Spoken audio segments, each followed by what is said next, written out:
Blissful morning உறவுகளுக்கு வணக்கம். நான் உங்கள் இயற்கை மற்றும் யோகா மருத்துவர் மீரா பேசுகிறேன். 2026 பிறக்க போகுதுங்க. புது வருஷம். எல்லாரும் பல விஷயங்களை பார்த்தோ கேட்டோ படித்தோ மோட்டிவேட் ஆகி இன்ஸ்பயர் ஆகி இதுதான்ப்பா என் புது வருஷ கோல், 2026 என்னோட தான், இதெல்லாம் செய்யப்படுன்னு ஒரு கோல் செட் பண்ணியிருப்போம் இல்லையா? இல்லைண்ணா நம்மக்கிட்ட யாராச்சும் என்னப்பா புது வருஷம் பிறக்க போகுது, என்ன கோல் செட் பண்ணியிருக்க அப்படின்னு கேட்பாங்க. அதுக்காக ஒரு பதில் சொல்லணுமே, ஏன்னாச்சும் ஒரு கோலை செட் பண்ணி வச்சுருப்போம் இல்லைங்களா? நம்ம இப்படி பார்த்து கேட்டு படித்து மோட்டிவேட் ஆகி செட் பண்ண இந்த கோலை, இந்த மோட்டிவேஷன் இந்த இன்ஸ்பிரேஷனே அதை அச்சீவ் பண்ணுறதுக்கு ஹெல்ப் பண்ணுமா? அந்த இடத்துல என்ன ஃபார்முலா மிஸ் ஆகுது, அந்த சீக்ரெட் ஃபார்முலா என்ன? அது மட்டும் இல்லாமல் நம்ம பிளிஸ்ஃபுல் மார்னிங் செஷனில் பண்ணல ப்ராக்டிசஸ் எல்லாமே உங்கள் கோலை அச்சீவ் பண்ணுறதுக்கு எப்படி ஹெல்ப் பண்ணுதுங்கிறத பற்றி தாங்க இந்த வீடியோ. ரொம்ப ரொம்ப முக்கியம். நமக்குள்ள ஒரு தெளிவு கிடைக்கணும். நம்ம செட் பண்ணுற கோலை ஈஸியாக எஃபர்ட்லெஸ்ஸாக அச்சீவ் பண்ணுற மாதிரி இருக்கணும். வெறும் மோட்டிவேஷனால் நம்ம அதை பண்ணிட முடியுமா? இல்லை. அதுக்கு என்ன தேவைன்றதை பார்க்கலாம் வாங்க. ஏதோ ஒரு செஷன் அட்டன் பண்ணுறீங்க, அற்புதமான மோட்டிவேஷ்னல் ஸ்பீக்கர்ஸ் எவ்வளோ இதெல்லாம் இந்த மாதிரிலாம் இருந்தால் நம்ம வாழ்க்கை எவ்வளோ அற்புதமாக இருக்கும்னு ஒரு செஷன் எடுக்கிறாங்க. அதை பார்த்து இன்ஸ்பயர் ஆகி மோட்டிவேட் ஆகி என் ஹெல்த் இப்படி இருக்கணும், என் ரிலேஷன்ஷிப் இப்படி இருக்கணும், என் கரியர் இப்படி இருக்கணும், என்னுடைய ஃபினான்ஷியல் ஃப்ரீடம் எனக்கு இப்படி இருக்கணும் அப்படின்ட்டு நம்மளும் ஒரு கோல் செட் பண்ணுறோங்க. அந்த கோலை செட் பண்ணுறோம், அதில் மோட்டிவேட் ஆகி அவங்க ஸ்பீச்சில் மோட்டிவேட் ஆகி செட் பண்ணுறோம் இல்லையா? அங்கே தாங்க ஒரு ட்விஸ்ட் இருக்குது. இந்த மோட்டிவேஷனே பாசிட்டிவ் மோட்டிவேஷன், நெகட்டிவ் மோட்டிவேஷன் அப்படின்னு 2 விதமாக பார்க்கலாம். இப்போ ஹெல்த்துன்னு எடுத்துக்கிட்டா, எனக்கு கொஞ்சம் தொப்பை இருக்குன்னு வச்சுக்கோங்களேன். நான் அந்த தொப்பையை பார்க்குறப்பெல்லாம் ஒரு கோவத்தோட ஒரு வெறுப்போட, என்னடா நினச்ச மாதிரி ட்ரெஸ் பண்ண முடியல, என்ன ட்ரெஸ் பண்ணாலும் தொப்பை மட்டும் பெருசாக தெரியுது, அசிங்கமாக இருக்கே அப்படின்னு, இந்த எப்படியாச்சும் இதை சரி பண்ணி ஆகணும் அப்படின்னு நினச்சிட்டு நான் ஒரு டயட்டோ ஒரு ஒர்க் அவுட்டோ பண்ணுறேன் அப்படின்னா அது நெகட்டிவ் மோட்டிவேஷன். என்ன ஆகும்னா, அதெல்லாம் நான் செய்வேன், இந்த மோட்டிவேஷன் என்னை செய்ய தூண்டும் தான், நான் செய்வேன். ஆனால் செஞ்சு 1 இன்ச் 2 இன்ச் தொப்பை குறைஞ்சதும் பரவாயில்லடா, இந்த ட்ரெஸ் எல்லாம் ஃபிட் ஆகுது, பார்க்க அசிங்கமாக தெரியல, ஓகே நம்ம ரைட் ஓகே அப்படின்ட்டு என்ன பண்ணுவோம்னா, நம்ம செஞ்சுட்டு இருந்த டயட்டு ப்ராக்டிசஸ் எல்லாத்தையும் விட்டுடுவோம். கொஞ்ச நாளில் திரும்ப நம்ம பழைய பழக்கங்கள், அந்த உணவு முறை எதுவுமே நம்ம கன்சிஸ்டண்ட்டாக எல்லாம் மாற்றல இல்லைங்களா? திரும்ப நம்மளுடைய லைஃப் ஸ்டைல், நம்மளுடைய உணவு முறைகள் எல்லாம் என்ன பண்ணோம்னா, திரும்ப அந்த தொப்பையை கொண்டாந்து வச்சிரும். இதுதான் நம்ம லூப். ஆரம்பிப்போம், இப்படியே சுற்றிட்டு இருக்கோம். இது நெகட்டிவ் மோட்டிவேஷன். இதுவே நமக்கு தொப்பை இருக்குனாலும் வயிறு லேசாக இருந்துச்சுன்னா ரொம்ப ஆரோக்கியமாக இருக்கும். வயிறு லேசாக, நமக்கு வயிறு இன்னும் சின்னதாக இருக்குது, ஃப்ளாட்டாக ஸ்டொமக் இருக்குது அப்படின்னா அது நல்லா ரிலாக்ஸ்டாக இருக்கும். நம்ம நினச்ச மாதிரி ட்ரெஸ் பண்ணிக்கலாம். நமக்கு அது ஹெல்த்துக்கும் ரொம்ப முக்கியம். அந்த மாதிரிலாம் நம்ம பாசிட்டிவாக, அதை வெறுக்காமல் பாசிட்டிவாக மோட்டிவேட் ஆகி நம்ம செய்கிறோம் அப்படின்னா, அப்போ நம்ம என்ன டயட் ஃபாலோ பண்ணுறோம், நம்ம அப்போ என்ன மாதிரியான வாழ்க்கை முறை மாற்றங்களை கொண்டு வரோமோ அதை கன்சிஸ்டண்ட்டாக பண்ண ஆரம்பிச்சிருவோம். காலையில் எந்திரிக்கிறதே கடுப்பாக இருக்குப்பா, இன்றைக்கி மட்டும் சீக்கிரம் எந்திரிக்கலைன்னா வேலைக்கு போக எல்லாம் லேட் ஆகும், இன்றைக்கி நாள் பூரா லேட் ஆகிடும், அந்த கன்றாவிக்கு தான் காலங்காத்தால் எந்திரிக்கிறேன் அப்படின்னு நீங்கள் காலையில் எந்திரிக்கிறீங்கன்னா 4 நாள் எந்திரிப்பீங்க, 4 நாள் எந்திரிக்க மாட்டீங்க, பிரச்சனையிலேயே மாட்டிகிட்டு இருப்பீங்க. காலையில் ஒரு 1/2 மணி நேரம் முன்னாடி எந்திரிச்சா அந்த நாளே ரிலாக்ஸ்டாக ஃப்ரீயாக இருக்குப்பா, வேலை சாதனமாக நடக்குது, எல்லாம் நினச்சதெல்லாம் ரிலாக்ஸ்டாக நினைக்கிறதுக்கு முன்னாடியே எஃபர்ட்லெஸ்ஸாக நடந்துருது அப்படின்னு நினச்சிட்டு எந்திரிச்சிங்கன்னா ரெகுலராக எந்திரிக்க ஆரம்பிப்பீங்க. இது பாசிட்டிவாக மோட்டிவேட் பண்ணுறது. அப்போது உங்கள் கோலை ஃபஸ்ட்டு ரெவ்யூ பண்ணுங்கள். அது நீங்கள் பாசிட்டிவாக எடுத்திருக்கீங்களா, நெகட்டிவாக எடுத்திருக்கீங்களா? பணம் சேர்த்து வைக்கிறோன்னா ஐயோ நம்ம கஷ்டப்பட்டுருவோமோன்ற பயத்தில் சேர்த்து வைக்கிறது உங்களுக்கு நெகட்டிவ் மோட்டிவேஷன். நான் இந்த மாதிரிலாம் என் வாழ்க்கையில் கோல்ஸ் அச்சீவ் பண்ணணும், அதுக்கு எனக்கு இந்த மாதிரி சேவிங்ஸ் வேணும்னு பண்ணுறது பாசிட்டிவான மோட்டிவேஷன். இதில் உங்கள் கோல்ஸை எப்படி பண்ணியிருக்கீங்க அப்படின்னு பாருங்கள்.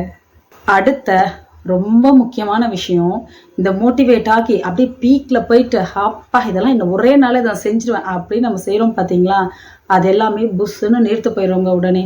இந்த மோட்டிவேஷன் அப்படின்றது சேஞ்ச் ஆகிட்டே இருக்கும். எப்படி நம்ம மூடை பொறுத்து, நம்ம உடல்நிலையை பொறுத்து, உடம்பு சரியில்லைன்னா, நம்ம ஹார்மோன் சேஞ்சஸ் இருந்துச்சுன்னா, சுற்றி இருக்க சூழ்நிலைகள் பொறுத்து, நம்ம தூக்கம் சரியா இல்லைன்னா கூட நம்ம சரியாக மோட்டிவேட்டடாக எதையும் செய்ய முடியாது. ரொம்ப முக்கியமான விஷயத்தை கூட செய்யறதுக்கு நமக்கு மோட்டிவேட்டடாக ஃபீல் பண்ண மாட்டோம் இல்லையா? அப்போ இந்த மோட்டிவேஷன்ன்றது மாறிட்டே இருக்கக்கூடியது. அப்போ இந்த மோட்டிவேஷன் நம்மளை அப்போ ஆரம்பிக்கிறதுக்கு உபயோகிக்கும், டெம்பரவரியாக ஸ்டார்ட் பண்ணுறதுக்கு தான் ஹெல்ப் பண்ணுமே தவிர பெர்மனண்ட்டாக ஒரு சேஞ்சை லைஃப்பில் கொண்டு வரோம்னா இந்த மோட்டிவேஷன் ஹெல்ப் பண்ணாதுங்க. அங்கே தாங்க அந்த சீக்ரெட் ஃபார்முலா வருது.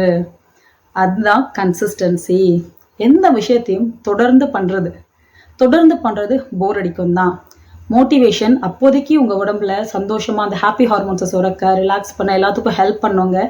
ஆனால் கன்சிஸ்டன்சி தொடர்ந்து பண்ணுறோம்ல, விடாமல் பண்ணுறோம்ல, அதுதான் நம்ம சப்கான்ஷியஸில் பேட்டர்னாக பிலீஃபாக உட்காரும், பழைய விஷயங்களை மாற்றி ரீவயர் பண்ணும்.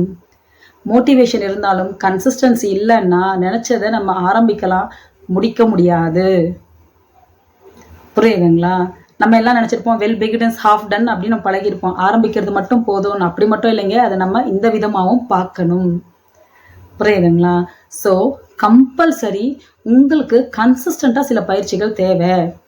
அப்போ எல்லாம் பெருசா தலைகீழா எல்லாத்தையும் பண்ணணும் அப்படின்ட்டு இல்லைங்க. இப்போ உங்க லைஃப் வந்து போயிட்டு இருக்கிறது அப்படியே தலைகீழா நான் 180 டிகிரி டேர்ன் இல்லைன்னா 360 டிகிரி டேர்ன்ல எல்லாத்தையும் மாத்திடுவேன் அப்படின்னு ஒரே நாள்ல மாத்தினா 2 நாள் செய்வோம், 4 நாளை விட்டுடுவோம். அதை நம்ம செய்யக்கூடாது. சின்ன சின்ன சேஞ்சஸ். இப்போ எந்திரிக்கிறோமா, அதை விட ஒரு 10 நிமிஷம் முன்னாடி அலாரம் வச்சு எந்திரிக்கிறது, இதை கன்சிஸ்டண்டா பண்றது. இந்த மாதிரியான சின்ன விஷயங்கள். இப்போ நம்ம வந்து டெய்லி ஒரு 10 நிமிஷம் வாக்கிங் போகிறது. டெய்லியும் 3/4 மணி நேரம் போனால் 3/4 மணி நேரம் தாங்க வாக்கிங் போவேன். அதுக்கு நேரம் கிடைக்கலன்னா நான் வாக்கிங்கே போக மாட்டேன். கிடையாது. டெய்லி 10 நிமிஷம் நான் நடப்பேன், எந்த சூழ்நிலையாக இருந்தாலும். இந்த மாதிரி சின்ன சின்ன விஷயங்களை ஈஸியாக எஃபர்ட்லெஸ்ஸாக நீங்கள் கன்சிஸ்டண்ட்டாக பண்ணுறது மூலமாக உங்களுக்குன்னு நீங்கள் செட் பண்ணுற கோலை நோக்கி நீங்கள் போகிறதுக்கு ஹெல்ப்ஃபுல்லாக இருக்கும். அப்புறம் இந்த கன்சிஸ்டன்சி தான் என்ன பண்ணோம்னா, நம்ம சப்கான்ஷியஸ்ல அந்த பேட்டர்னை தொடர்ந்து பண்ண தான் அந்த பாத்வே, நியூரல் பாத்வே சொல்லுவா இல்லையா, நியூரோ பிளாஸ்டிசிட்டி, நியூரல் பாத்வே உங்களுக்கு ஸ்ட்ராங்கா ஃபார்ம் ஆக ஆரம்பிக்கும். அது பேட்டர்னா ஃபார்ம் ஆகும், அது உங்க பிலீஃபா ஃபார்ம் ஆகும். அப்போ அந்த வைப்ரேஷன் மோடுக்கு, அந்த ஹை எனர்ஜி மோடுக்கு நீங்க போவீங்க. ஏன்னா நீங்க எல்லாம் பாசிட்டிவான விஷயங்களை தான் நீங்க செய்துட்டு இருக்கீங்க இல்லையா? தினம் நான் ஒரு பச்சை மிளகா சாப்பிடுவேன் அப்படின்னா நம்ம செய்ய போறோம் கன்சிஸ்டண்டா கிடையாது இல்லையா? ஸோ நம்ம இங்க செஞ்சுட்டு இருக்கப்போ அது உங்களுடைய வாழ்க்கையில ரியாலிட்டியை மாற்றத்தை கொண்டு வருவாங்க. சரிங்க, கன்சிஸ்டண்டா பண்ணணும்னு சொல்லிட்டீங்க. ஆனா எதை கன்சிஸ்டண்டா பண்றது, எந்தெந்த விஷயங்களை கன்சிஸ்டண்டா பண்றது கேள்வி வருது இல்லையா? நான் இப்போ என் வாழ்க்கையில ஒரு கட்டத்துல இருக்கேன். இதுல இருந்து நான் அடுத்த கட்டத்தை நோக்கி போகணும்னு நினைக்கிறேன். அதுக்கு கன்சிஸ்டண்டா சில விஷயங்களை மாத்தணும், எனக்கு அது முக்கியம் அப்படின்னு எனக்கு தெரியுது, அந்த தெளிவு இருக்கு. ஆனா எதெல்லாம் கன்சிஸ்டண்டா நான் பண்ணணும், என் நாள் 24 மணி நேரத்துல எனக்கு எவ்வளவு டைம் நான் ஸ்பெண்ட் பண்ணணும், என்னெல்லாம் நான் பண்ணணும் அப்படின்னு ஒரு டவுட் வருது இல்லைங்களா? அதுக்கு தாங்க நம்ம பிளிஸ்ஃபுல் மார்னிங் செஷன் இருக்கு. நம்ம பிளிஸ்ஃபுல் மார்னிங் செஷன்ல தினம் 1 மணி நேரம் காலையில 5 to 6 பிரம்ம முகூர்த்தத்துல பண்ற ப்ராக்டிசஸ், கன்சிஸ்டண்டான ப்ராக்டிசஸ் உங்கள் சப்கான்ஷியஸ் ரீவயரிங்க்கு ஹெல்ப் பண்ணுங்க. அந்த 1 மணி நேரம் ப்ராக்டிஸை ஃபர்ஸ்ட் ½ அன் அவர் நம்மளுடைய சப்கான்ஷியஸ் ரீப்ரோக்ராமிங்காக தான் நம்ம பண்ணுறோம். ஆரம்பிக்கிறதே அற்புதமாக அந்த நாள் எப்படி இருக்கணுங்கிறதுக்கான அஃபர்மேஷன்ஸ் அதோடங்க ஆரம்பிப்போம். இன்னைக்கு எப்படி இருக்கணும்னு நான் முடிவு பண்ணுறனோ அதுதான் என்னுடைய பாஸ்டாக மாறும். இன்னைக்கு நான் எப்படி இருக்கணும்னு என்ன செயல்கள் செய்யணும் அதுதான் என் ஃபியூச்சராக மாறும். இன்னைக்கு நான் செய்ய வேண்டிய விஷயங்களை சரியாக செய்துட்டேன்னா நான் என்னுடைய பாஸ்ட்டை பற்றி கவலைப்பட தேவையில்லை, என் ஃபியூச்சரை பற்றியும் நான் கவலைப்பட தேவையில்லை இல்லையா? அதுக்கான அஃபர்மேஷன்ஸோட தாங்க நம்ம செஷனையே தொடங்குறோம். அப்புறமா வாட்டர் ப்ரேயர் பண்ணுவோம். நம்ம சேனலை ஃபாலோ பண்ணிட்டு இருக்கவங்களுக்கு தெரியும் வாட்டர் ப்ரேயரோட முக்கியத்துவம் என்ன அப்படின்றத பற்றி.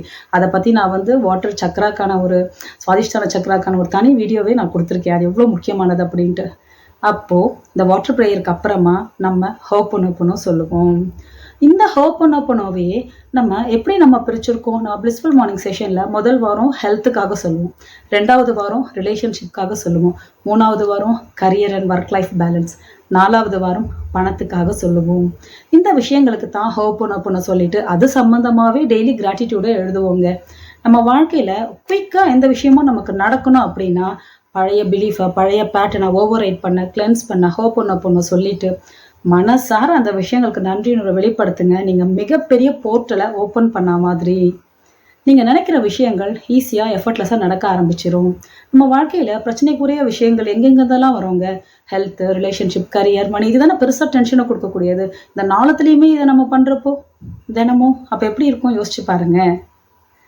இந்த எல்லாம் செய்துட்டு EFT டேப்பிங் பண்றோம். இந்த EFT டேப்பிங் முதல் 3 நாட்கள் என்ன பண்ணுவோம்னா அந்த பிளாக்ஸை ரிலீவ் பண்ணுற மாதிரி பண்ணுவோம். அடுத்த 4 நாட்கள் என்ன பண்ணுவோம்னு பார்த்தீங்கன்னா அஃபர்மேஷன்ஸை டேப்பிங் ஃபார்மேட்டில் பண்ணுவோங்க. இது வந்து நமக்குள்ளே இருக்க ஸ்ட்ரெஸ், ஃபியர், இந்த டேப்பிங், அந்த மெரிடியன்ஸை நம்ம டேப் பண்ணுறோம் பார்த்தீங்களா, நமக்குள்ளே இருக்க இந்த நெகட்டிவ் இமோஷன்ஸ் எல்லாத்தையுமே கிளியர் பண்ணுறதுக்கு இந்த டேப்பிங் பெஸ்ட்டுங்க. நான் சொல்லிட்டு அது கூட இதெல்லாம் செய்கிறப்போ பழைய பேட்டர்ன்ஸ், பிலீஃப்ஸ் எல்லாமே கிளென்ஸ் ஆக ஆரம்பிக்கும். புதுசாக அஃபர்மேஷன்ஸும் கிராட்டிடியூடும் சொல்லும்போது உங்கள் சப்கான்ஷியஸில், அதுவும் 5 to 6 மணிக்கு நீங்கள் இதை பண்ணுறீங்கன்னா உங்கள் சப்கான்ஷியஸ் உங்களுக்கே தெரியாமல் மாறிட்டு இருக்குதுன்னு அர்த்தங்க. முதல் அரை மணி நேரம் நம்ம சப்கான்ஷியஸை ரீப்ரோக்ராமிங் பண்ணக்கூடிய இந்த விஷயங்கள் எல்லாம் செய்துட்டு அடுத்த அரை மணி நேரம் ஆசனாஸ். நேரமே இல்லைங்க எனக்கு, என்னங்க பண்ணுறது, எங்கே போய் எதுவும் செய்ய முடியல அப்படின்றவங்களுக்காக கண்டிப்பாக டெய்லி ஒரு 10-12 நிமிஷம் ஆச்சும் நம்ம பாடியில் மினிமல் ஸ்ட்ரெச்சஸ், நம்ம பேக்கானது, எவ்ரிடே நம்ம லைஃப்க்கு என்னென்ன ஜாயின்ஸ்லாம் நம்ம எப்படி ஃப்ளெக்சிபிளாக வச்சுக்கணுமோ, நம்ம இடுப்பை எப்படி நம்ம பாதுகாத்துக்கணும், இது எல்லாத்துக்கும் நம்ம பயிற்சிகளை செய்கிறோம். ஒவ்வொரு வாரமும் ஒரு ஒரு செட் ஆஃப் ப்ராக்டிசஸ். அப்புறம் பிராணாயாமம். நம்ம மூச்சு நம்ம எப்படி காம் பண்ணுறோமோ அந்தளவு நம்ம மனசும் காமாக இருக்கும். அதுக்கான பயிற்சிகள். கடைசியாக முத்ரா மெடிடேஷனுங்க. நம்ம உடம்பு பஞ்சபூதத்தினால ஆனது நம்ம எல்லாருக்கும் தெரியும் இல்லையா? அந்த பஞ்சபூதத்தை பேலன்ஸ் பண்ணுறதுக்கான பயிற்சிகள் தான். இப்போது ஃபஸ்ட்டு ½ நம்ம மனசுக்கு, அடுத்த ½ நம்ம உடலுக்கு. இன்ஃபேக்ட் இது எல்லாமே ஒன்று காம்ப்ளிமெண்ட் பண்ணக்கூடியது. இது எல்லாமே செய்கிறப்போ என்ன ஆக ஆரம்பிக்கும்னா, நமக்குள்ள ஃபஸ்ட்டு ஸ்ட்ரெஸ் குறைய ஆரம்பிக்கும். நமக்கு என்ன தேவை அப்படின்ற ஒரு தெளிவு வர ஆரம்பிக்கும். அந்த தெளிவு இல்லாதது தாங்க நம்ம வாழ்க்கையில் வர பிரச்சனையே. இன்னைக்கு ஒன்று செய்வோம், அடுத்து இன்னொன்று நம்ம 4 நாள் கழிச்சு அதை மாற்றிடுவோம். இதை தான் அச்சீவ் பண்ணுவேன்னு ஒரு முடிவு பண்ணுவோம், அடுத்து மாற்றிடுவோம். கோலை மாற்றிக்கிட்டே இருப்போம். இதனால நமக்கு என்ன ஆகும் அப்படின்னா, எதையுமே நம்மளால் அச்சீவ் பண்ணவே முடியாது. இப்போ ஒரு இடத்துல நம்ம கோல் போடணும் அப்படின்ட்டு இருக்கு அப்படின்னா, கோல் போஸ்ட் நம்ம கிட்ட பால் போடுறோம், கோல் போஸ்ட் தள்ளிக்கிட்டே போச்சுன்னா நம்மளால போட முடியுமா? போட முடியாது இல்லையா? அந்த வேலையை தான் நம்ம எல்லாருமே செஞ்சுட்ருக்கோம். ஸோ அந்த தெளிவு நமக்கு கொடுக்கறதுக்கும், கன்சிஸ்டண்ட்டாக நம்ம சப்கான்ஷியஸில் நம்மளே முடியாது, நம்மளால் இது வேலைக்காகாது அப்படிலாம் நம்ம நினச்சிட்ருப்போம். எந்த விஷயத்தையும் அச்சீவ் பண்ணணும் அப்படின்னா முதல்ல நம்ம மேலே நமக்கு ஒரு நம்பிக்கை வேணும். நம்ம மேலே நமக்கு என்ன சொல்ல, ஒரு செல்ஃப் கேர், ஒரு செல்ஃப் லவ் தேவை. அதை இந்த பயிற்சிகள் கொடுக்கும். நம்ம ஒவ்வொரு வாரமும் இதை செய்துட்ருக்கோம் இல்லையா? மாதத்தோட கடைசி 3 நாட்களுங்க. நம்ம லக்கியாக இருந்தால் எப்படி இருப்போம்? நம்ம லக்கியாக இருந்தால் என்ன மாதிரியெல்லாம் நம்மளுடைய வாழ்க்கையில் நடக்கும்? அந்த மாதிரியான அஃபர்மேஷன்ஸையும் நம்ம டேப்பிங்கோட பண்ணுறோம். ஸோ இதை ஃபஸ்ட்டு ஒரு 4 நாள் நமக்கு அது புரிஞ்சு பழக ஒரு மாதிரி இருக்கலாம். போக போக பண்ண டெய்லி கன்சிஸ்டண்ட்டாக 5 மணிக்கு எந்திரிச்சதும் அதே விஷயங்கள் எல்லாம் தொடர்ந்து சின்ன சின்ன மாற்றங்களோட அப்படியே ரிப்பீட்டடாக நீங்கள் பண்ணிட்டு இருக்கப்ப ஒரு மாதம் ஆகும்போது, ஒரு 20-21 நாள் ஆனதும் நம்ம சப்கான்ஷியஸில் ஒரு பேட்டர்ன், பிலீஃப், ஒரு பழக்கமாக உருவாக ஆரம்பிக்கும். முதல்ல நீங்கள் காலையில் எந்திரிக்க ஆரம்பிக்கிறதே பெரிய மாற்றம் தான் உங்களுக்கு. சரியா? உங்களுடைய ரொட்டீனில் பிரேக் பண்ணி அப்படி எந்திரிக்க ஆரம்பித்து, அதுக்கப்புறம் உங்களுடைய பழைய பிலீஃப்ஸ் அண்ட் பேட்டர்ன்ஸ் கிளென்ஸ் ஆகி புதுசாக ஃபார்ம் ஆகுறப்ப, இப்போ உங்களுக்கு எந்த நோய், எந்த தொந்தரவு இருந்தாலும் அது உங்களுக்கு சரியாக ஆரம்பிக்கும். இம்ப்ரூவ்மெண்ட் தெரிய ஆரம்பிக்கும். இத்தனை நாள் பண்ண அதே ட்ரீட்மெண்ட் தான், இத்தனை நாள் இருந்த அதே லைஃப் ஸ்டைல் தான், ஆனால் இப்போ நான் நல்லா இருக்கேனே அப்படின்னு நீங்கள் ஃபீல் பண்ணுவீங்க. உங்கள் ரிலேஷன்ஷிப்ஸில் மாற்றம் தெரிய ஆரம்பிக்கும். உங்களை சுற்றி வாழ்க்கை கொஞ்சம் அமைதியாக போகிற மாதிரி இருக்கும். இந்த டாக்ஸிக் பர்சனாலிட்டி சொல்லுவாங்களா, தொந்தரவு தரக்கூடிய ஆட்கள், நாடா இது தலைவலி பிடிச்ச கேஸ் அப்படின்னு நம்ம சொல்லுவோம் இல்லையா? அவங்களால நம்ம விட்டு விலகி போகிற மாதிரியோ இல்லை அவங்களால நமக்கு தொந்தரவோ வராத மாதிரி சூழல்கள் ஆரம்பிக்கும். பண பிரச்சனைகள் எல்லாம் உங்களுடைய அதே தொந்தரவு, அதே லோன் தான், அதே கடன் தான், அதே சூழ்நிலைகள் தான், அதெல்லாம் அப்படித்தான் இருக்கும். ஆனால் அதை உங்களை போட்டு மனசை ஒரு பாரமாக அழுத்தாது. இதை எப்படியும் ஹேண்டில் பண்ணிக்கலாம், அதை சரி பண்ணுற வழிகள் என்ன, அதுக்கு என்ன முயற்சிகள் பண்ணலாம் அப்படின்னு ஒரு தெளிவு, ஒரு வழிகாட்டுதல் கிடைக்க ஆரம்பிக்கும். நம்ம வேலையில் எப்படி நம்ம ஈஸியாக இது பண்ணுறது, எப்படி நம்ம பொருந்தி போகிறது, அதையும் நம்ம வாழ்க்கையில் எப்படி சமநிலையை கொண்டு வர்றதுன்னு உங்களுக்கு தெரிய ஆரம்பிக்கும். இது தானேங்க நமக்கு வாழ்க்கையில் தேவை. வேற என்ன தேவை? பிரச்சனைகள் வரத்தான் செய்யும், வராமல் இருக்காது. நம்ம மனிதர்கள் தான், நம்மளும் தப்பு பண்ணுவோம். எல்லா நெகட்டிவ் இமோஷன்ஸும் நமக்கு வரத்தான் செய்யும்.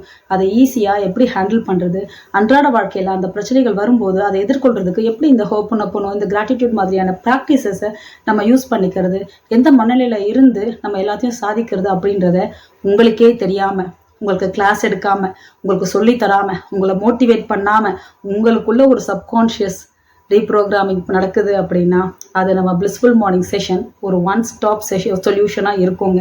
ஸோ நியூ இயர் வந்த அன்னையிலேருந்து நம்ம ஒரு கோலை வச்சு அதை நோக்கி போடலான்ட்டு இல்லாமல் அந்த கோலை செட் பண்ணுறதுக்கே நமக்கு இந்த பிளிஸ்ஃபுல் மார்னிங் செஷன் ரொம்ப ஹெல்ப்ஃபுல்லாக இருக்கும்.